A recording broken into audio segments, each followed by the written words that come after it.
Hi, this is Adam with Small Town Machine Shop with some more work on the milling machine. This has been a pretty discouraging day. So, this is the brake unit for this. It's never worked, so I wanted to get that working. So, there was, well, let me grab it here for you. This is the lower drive plate. You know, fit on there, kind of like that. There's a snap ring that holds this in place. So doing some research, you know, you pull that snap ring off. There's a little washer back there. Then that should, with a little bit of work, slide right off. Okay, what I do is I was going to take off the snap ring and then film this part. So that way you guys won't have to see me fight with the snap ring, and show you how I remove pressed things.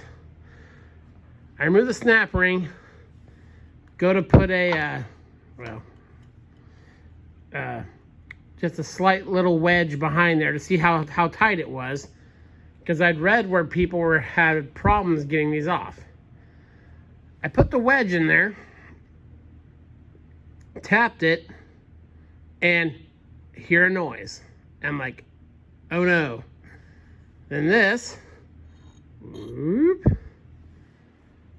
yep, that's what happened. Now, after examining this, there's a spot, I don't know how well it's going to show up.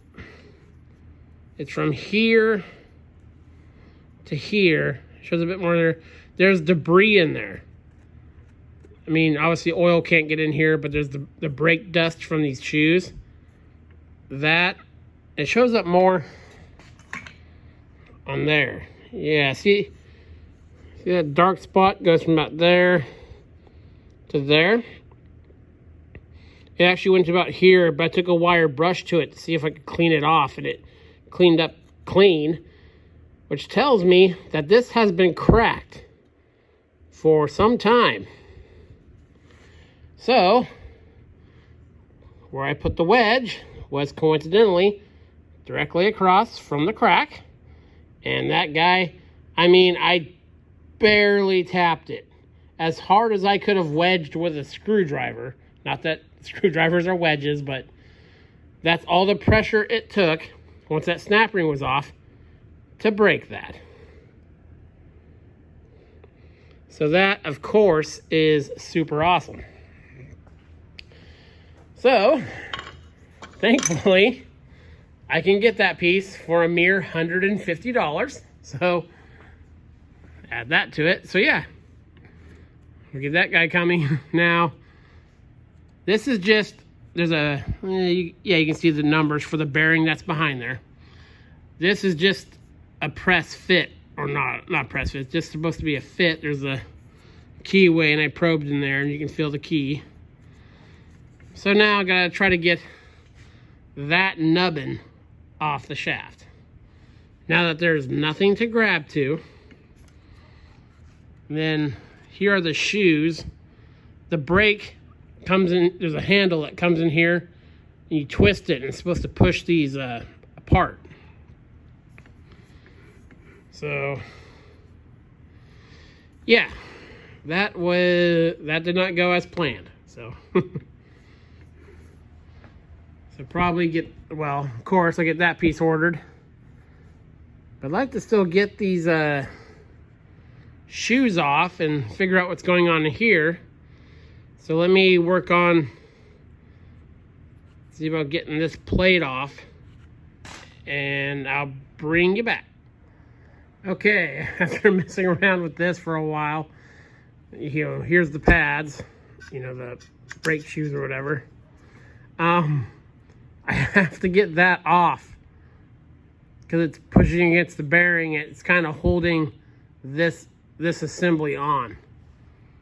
So, gotta have to find a way to get that guy off, and I'm thinking about, so I can't even take, I could see where this you know, see, this is the drawbar, goes through here. I'll look on the plans, and I might have to take off more. This isn't directly connected to the chuck, because as you see, I turned this, you know, clockwise, and chuck's turning opposite of it.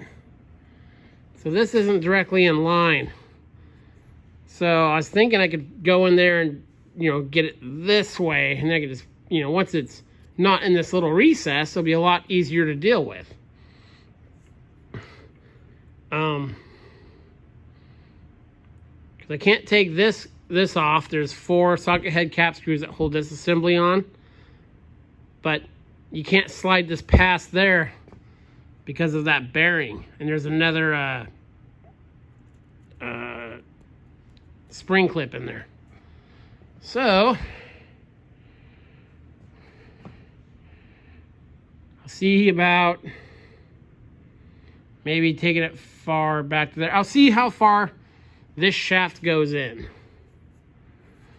There's this part is driven behind here. I can't get that off unless I get this cover off. Can't get that cover off unless I get that off. I could probably, well, that's tight in there. I might grind well, I'll probably try heating it first. There's nothing in this space here that's like heat critical except for that belt. Heat it and see if I can get it to expand a bit. I hate, you know, I could drive it, cut a notch in here and try to relieve it, because I can't even drive it sideways because that keyway's in there. And I don't want to hammer on anything. So I have some research to do. So yeah, that was most unfortunate. But, you know, I like to show everything. So that was the only way to get that off. There's no way to get, a puller would have broke it just as easily. I mean, I had a